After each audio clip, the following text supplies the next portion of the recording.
अस्सलाम वालेकुम। मेरा नाम सैयद रमीज अली है। हम ये जो एटिमोलॉजी का कोर्स है उसके बारे में मैं एक ब्रीफ इंट्रोडक्शन दूंगा 5 मिनट में कि इसमें हम आगे क्या क्या करने वाले हैं।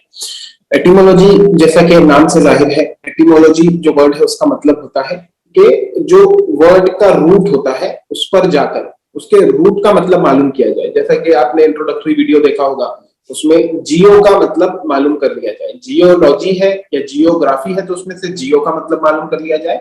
जैसे ही आप जियो का मतलब मालूम कर लेते हैं तो आपको एक चाबी हाथ में आ गई। ये चाबी ऐसी चाबी है जिससे आप 10, 20 या कुछ कुछ अल्फाज में 50-50 वर्ड से आप इसके अंदर उसका ताले खोल सकते हैं। 50 वर्ड, 60 वर्ड्स, कई सारे वर्ड्स होते हैं जो एक रूट से बनते हैं। फिर इसके अंदर हम लोग जो अगली चीज करने वाले हैं वो कुछ तो ये रूट वर्ड्स होते हैं, फिर कुछ होते हैं प्रीफिक्स और सफिक्स, यानी उर्दू में जिसे साबिके और लाहिके कहते हैं कि किसी वर्ड के पीछे एक वर्ड लगा देने से उसका मतलब क्या होगा। फॉर एग्जांपल ए, सिंपल सा ए जो होता है, तो कई वर्ड्स में ए लगा देने से उसका मतलब उल्टा हो जाता है, सिंपल सा। तो ये छोटी छोटी चीजें हैं, आप इसको अगर सीख लेते हैं। अब ये कितनी सिंपल सी चीज है कि ए लगाने से मतलब उल्टा होगा। हर वर्ड का नहीं कह रहा हूं मैं, कई वर्ड्स के अंदर होता है, वो आपको एक बार चेक कर लेना पड़ेगा डिक्शनरी में। तो पॉलिटिकल का हो जाता है अपॉलिटिकल, थीइज्म, एथीज्म। तो इस तरीके से कई वर्ड्स आपने, यानी आप ये भी हो सकता है कि कई वर्ड्स आप जानते हो, ये भी होगा कि बहुत से नए वर्ड्स आप सीखोगे, लेकिन इसके साथ ये भी होगा कि आपने कई वर्ड्स को देखा है जैसे, लेकिन आप एक अलग नजर से अब देख रहे हो उसको, आपको अचानक उसके बारे में नई बातें वर्ड के बारे में मालूम पड़ रही है, तो और अच्छे से उस वर्ड को आप क्या कर रहे हैं, जान रहे हैं। इसी तरीके से आगे चलकर इसमें ये करेंगे हम कि बीच बीच में टेस्ट लेंगे। सबसे पहले एक टेस्ट लेंगे आपका, वो और दूसरे लोगों के लिए भी हम भेजने वाले हैं टेस्ट, हम पब्लिक के लिए। वो टेस्ट लेके आपको ये मालूम पड़ेगा कि आज आपकी वोकैबुलरी कितनी थी। आज की वोकैबुलरी जब आपको समझ जाएगी तो फिर उसके बाद टेस्ट, हम जब हमारा कोर्स शुरू करेंगे, कोर्स के एंड में फिर से हम टेस्ट लेंगे, तो आप समझेंगे कि आप कितना ज्यादा सीख चुके हैं। हम लोग स्टेप बाय स्टेप जाएंगे। आपका काम ये है कि हम खुद भी इसको रश थ्रू आपको नहीं करवाएंगे, रश थ्रू यानी बहुत जल्दबाजी में चीजें नहीं करवाएंगे। One by one, step by step आप चीजें लेंगे, रोज थोड़ा थोड़ा काम आप कीजिए, तो इंशाल्लाह ये कोर्स खत्म होने तक आपको यकीनन आपकी वोकैबुलरी से इंक्रीज होगी, और इसका फायदा आपको आपकी जनरल लाइफ में, कॉम्पिटिटिव एग्जाम्स में और जनरल इंग्लिश में, आपकी हर जगह इसका फायदा होगा। क्योंकि पूरी दुनिया की जो नॉलेज है वो नॉलेज वर्ड्स में है, पूरी दुनिया की नॉलेज वर्ड्स में है, याद रखिए।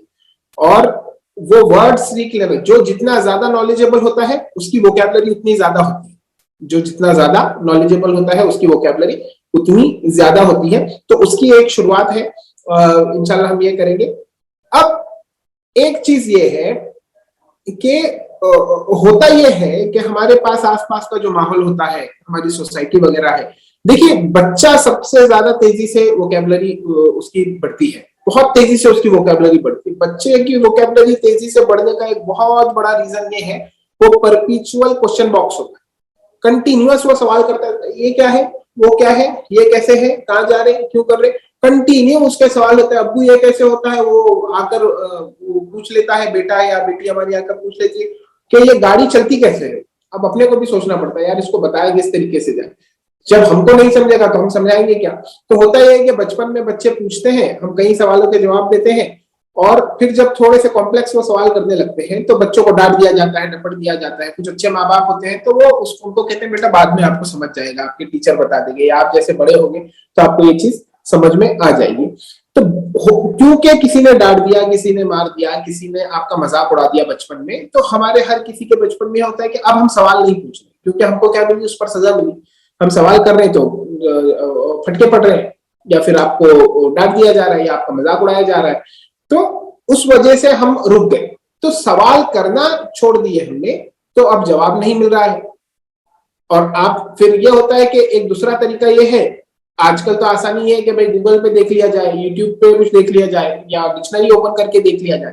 लेकिन कई सवालात ऐसे हैं, हमारे आसपास के कई वर्ड्स ऐसे हैं, कई चीजें ऐसे जो कई दिनों से हमारे जहन में है कि ये होता कैसे है, लेकिन हम उसको समझ रहे नहीं, या फिर इसका मतलब क्या है, इस लफ्ज का मतलब क्या है। ऐसे कई लफ्ज आपके होंगे या फिर हमारी आदत ये हो गई है, नए नए नए लफ्ज को पढ़ रहे हैं लेकिन किसी लफ्ज के पास रुककर उसको पूछ नहीं रहे, भाई तुम्हारा नाम क्या है, कहाँ रहते हो, बाप दादा कौन है।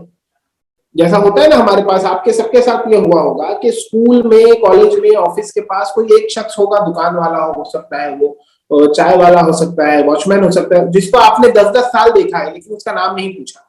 वैसे ही हमारे पास कुछ वर्ड्स ऐसे होते हैं, कुछ छोटे से डाउट हमारे ऐसे होते हैं जो 10-10 साल से दिमाग में, उसको हम सॉल्व नहीं करते, हालांकि 10 सेकंड, 20 सेकंड, 1 मिनट का काम होता है और उससे वो हमारे दिमाग का ब्लॉक खत्म हो जाता है। तो ये एक वर्ड की अहमियत, जिसको एक वर्ड की अहमियत नहीं है उसको पूरी नॉलेज की अहमियत नहीं है, जिसको 1 मिनट की अहमियत नहीं है उसको टाइम की, लाइफ की अहमियत नहीं है, जिसको 1 रुपये की अहमियत नहीं है वो शख्स पैसों की कदर नहीं कर सकता।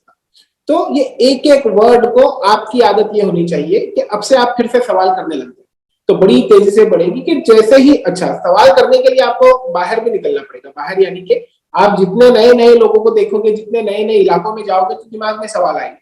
तो जितना ज्यादा आप रीडिंग करेंगे, आपको रीडिंग बहुत ज्यादा बढ़ा देनी पड़ेगी। खास करके हमारे जो कुछ यूपीएससी नीट वगैरह वाले लोग हैं और दूसरी फिर जो जनरल पब्लिक है, तो यूपीएससी नीट या आईआईटी आईटीएल्स वाले लोगों को तो बुक्स काफी पढ़ते रहते, तो कई वर्ड्स नए नए आते रहते, तो उनके लिए एक तो एक आसान है। जो लोग ये एग्जाम्स वाले नहीं है, आप हो सकता है कि एक आप कोई जॉब करते हो, आप एक हाउसवाइफ हो, आप यानी जनरल आप करना चाहते हो, बिजनेस करते हो, तो आपको रीड करना पड़ेगा, या तो न्यूज़पेपर पढ़िए या कुछ अच्छी नॉवेल्स पढ़िए या कुछ, ये सबसे इंपॉर्टेंट चीज है आपकी रीडिंग। जितनी ज्यादा रीडिंग होगी उतने नए नए वर्ड्स आपके सामने आते जाएंगे और उतनी वोकैबुलरी बढ़ेगी और उसमें ये कोर्स आपको मदद करेगा। कोर्स हम लोग 11 दिसंबर से, सैटरडे से, नेक्स्ट वीक से शुरू करने वाले हैं और उसके बाद बाकायदा डेली, उससे पहले एक टेस्ट हो सकता है हम 11 दिसंबर को ही ले लें या उससे पहले मैं आपको भेज दूं वो टेस्ट, तो वो आपको टेस्ट दे देना गूगल फॉर्म की शक्ल में या आपको पीडीएफ की शक्ल में हम भेज देंगे, तो वो टेस्ट आपको देकर उसका रिजल्ट हमको बताना है। तो आज के लिए इंट्रोडक्शन में इतना ही, बहुत बहुत शुक्रिया। अस्सलाम वालेकुम।